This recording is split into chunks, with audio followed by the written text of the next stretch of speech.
How to love yourself even on your worst day. No cringe, just truth. Stop being your own bully. If you wouldn't talk to your best friend like that, then why are you talking to yourself that way? It's time to stop being your own worst bully and start being your loudest ally. Let's be real. Self-love isn't about bubble baths and affirmations in the mirror. It's learning how to treat yourself with the same loyalty, compassion, and respect you show the people you care about.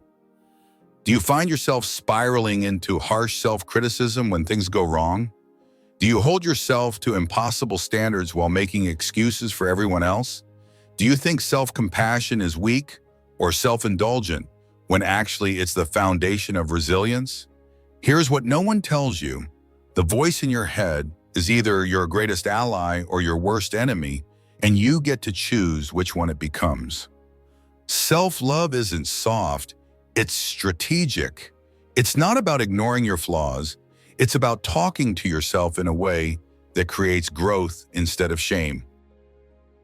Today, we're building a bulletproof relationship with yourself that can withstand your worst days, biggest mistakes, and hardest moments. We're covering 5 game changers. First, firing your inner critic and hiring a better voice. Second, learning to speak to yourself like you actually matter. Third, building daily practices of self-respect. Fourth, owning your mistakes without living in them. And fifth, being loyal to yourself, not just nice. 1. Fire the inner critic. Hire a better voice to run your mental show. Here's something that might shock you. That voice telling you you're not enough, not ready, not worthy. It's outdated garbage running on old programming, and it's time to replace it. You wouldn't keep an employee who constantly undermined your confidence and sabotaged your progress. So why are you keeping an inner voice that does exactly that? Your inner critic developed when you were young as a misguided attempt to protect you from rejection, failure, and disappointment. It thought that if it could criticize you first, other people's criticism wouldn't hurt as much. If it could point out your flaws before anyone else did, you'd be prepared for their judgment. But here is the problem. That voice has outlived its usefulness. It's now preventing the very growth and connection it was trying to protect. It's keeping you small, scared, and stuck in patterns that no longer serve you. It's time to consciously replace that critical voice with one that actually supports your well-being and growth. Start by recognizing when your inner critic is talking. Notice the tone, the language, the assumptions it makes about your worth and capabilities. Most people are so used to this voice that they don't even realize how brutal it is. Would you talk to a child the way you talk to yourself? Would you speak to a friend going through a hard time the way you speak to yourself when you're struggling? Consciously choose a different voice. Instead of "you're such an idiot," try "you made a mistake and you can learn from this." Instead of "you'll never be successful," try "you're building skills and this is part of the process." Instead of "you're not good enough," try "you're enough exactly as you are and you're also growing." This isn't about positive thinking or fake affirmations. This is about replacing a voice that sabotages you with one that supports you. It's about talking to yourself like someone who is on your team instead of someone who's trying to defeat you. 2. Speak to yourself like you actually matter. Because you do. When your thoughts spiral into "I'm a failure," you need to talk back like you mean it. "I'm figuring it out. I've survived worse than this. I'm learning and growing." If you wouldn't say it to your best friend going through the same situation, it doesn't belong in your mind. Most people have a double standard when it comes to compassion. They'll extend endless patience, understanding, and encouragement to friends and family while being ruthlessly critical of themselves. They'll make excuses for other people's mistakes while holding themselves to impossible standards. Practice the friend test, before you say something harsh to yourself, Ask whether you'd say the same thing to a friend in the same situation. If the answer is no, then find a kinder, more supportive way to address whatever you're dealing with. This doesn't mean lowering your standards or avoiding accountability. It means holding yourself accountable in a way that motivates growth instead of creating shame. It means treating your mistakes as information rather than evidence of your inadequacy. When you mess up, instead of, "I'm terrible at this," try, "This didn't go as planned, and I can learn from what happened." Instead of, "I always ruin everything," try, "I made a mistake and I can make different choices going forward." Instead of, "I'm so weak," try, "I'm struggling right now and that's okay." The goal is to become someone who supports yourself through difficult times instead of someone who makes difficult times worse through self-attack. You want to be your own backup, not your own sabotage. 3. Build daily practices of self-respect. Real self-love lives in your habits. Self-love isn't just a feeling. It's a practice. Real self-love shows up in your daily habits.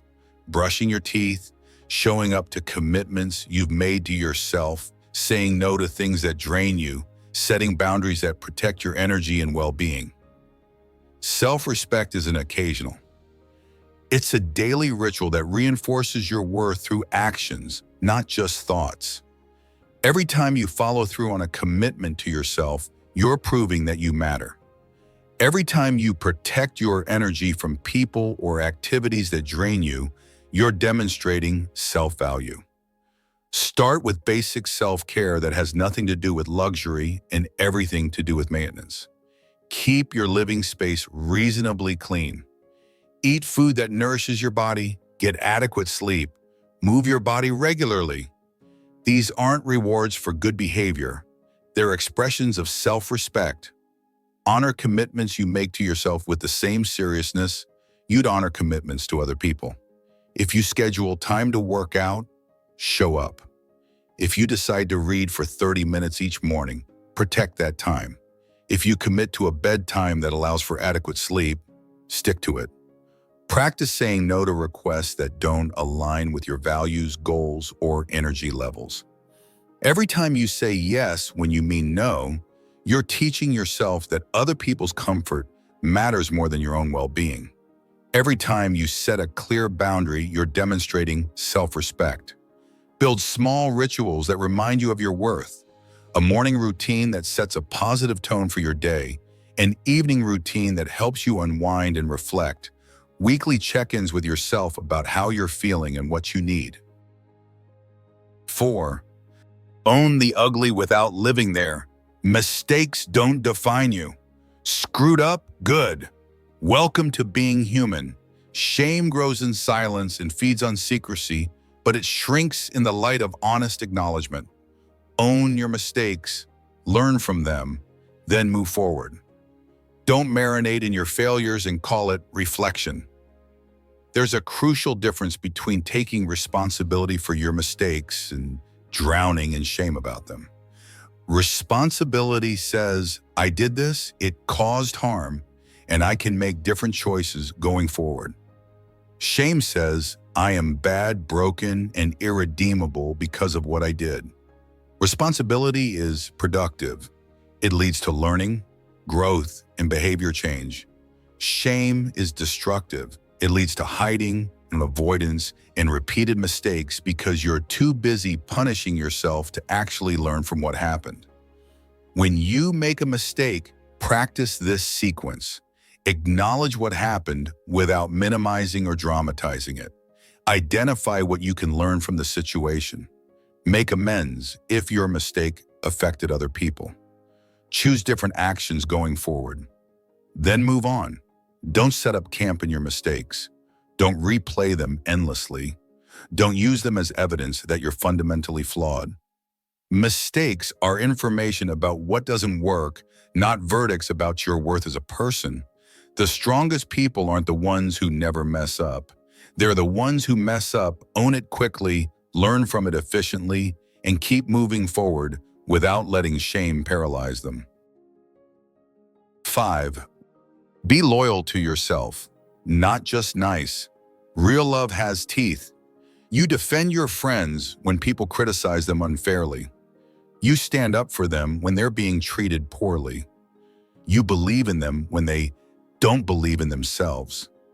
Now do all of that for yourself. Self-love isn't soft, it's fierce, it's loyal, it draws lines. It says, not today, to shame, toxic thoughts, and self-betrayal. Real self-love has teeth. It fights for you when you can't fight for yourself. It refuses to let you be treated badly by others or by your own mind. It's protective, not permissive. It's strong, not weak. This means standing up to your inner critic with the same energy you'd use to defend a friend. When that voice starts telling you you're not good enough, talk back. That's not true, and I'm not listening to that anymore. When it tries to convince you you don't deserve good things, argue, I deserve respect, kindness, and opportunity just like everyone else. It means protecting yourself from toxic people and situations with the same vigilance you'd use to protect someone you love. You wouldn't let someone repeatedly hurt your best friend, so don't let people repeatedly hurt you in the name of being understanding or patient. It means being loyal to your values, goals, and well-being even when it's inconvenient or unpopular. Real love doesn't abandon you when things get difficult. It doesn't bail when you need support the most. It stays and fights for your highest good. Brené Brown nailed it. Talk to yourself like someone you love. That love needs to be fierce, loyal, and protective. It needs to show up especially when you're struggling, not just when you're succeeding. All right, here's some tough love. You won't build a strong life if you keep talking to yourself like trash. Your self-talk is either the weapon that breaks you or the one that breaks you out. Choose wisely. You think being harsh with yourself motivates you to do better, but it actually paralyzes you. You think self-criticism keeps you humble, but it just keeps you small. You think you don't deserve compassion until you've earned it through perfect behavior, but that's backwards. You need compassion to have the strength to grow. Your relationship with yourself is the longest relationship you'll ever have. It's the foundation of every other relationship in your life. If you can't treat yourself with basic respect and kindness, you'll never be able to fully receive respect and kindness from anyone else. Stop waiting for external validation to prove your worth. Stop outsourcing your self-esteem to other people's opinions. Stop treating yourself worse than you'd treat a stranger on the street. The voice in your head is either building you up or tearing you down every single day. There's no neutral. Every thought is either moving you toward strength and confidence or toward weakness and self-doubt. You have the power to change that voice, but you have to consciously choose to do it. No one else can give you self-love. No one else can make you treat yourself well. That's your and it's the most important job you'll ever have. Now here's your challenge for today. Write down the exact thing you always tell your best friend when they're falling apart, the words of encouragement, support, and love that you offer them when they're struggling. Now say those same words to yourself, out loud, every day, until your brain believes them. Practice this like your mental health depends on it, because it does. Stop being your own worst enemy and start being your own best advocate. Your life is waiting for you to show up for yourself the way you show up for everyone else. If this video reminded you that self-love isn't soft, it's strategic, hit that subscribe button and turn on notifications.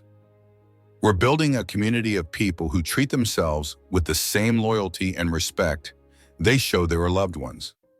Share this with someone who's been their own worst critic. Sometimes we all need a reminder that the voice in our head can be changed, and we're the ones with the power to change it. Remember, you're not broken, you're untrained in the art of self-compassion. And these skills can be developed starting with your next conversation with yourself. Until next time, stop being your own bully and start being your own backup.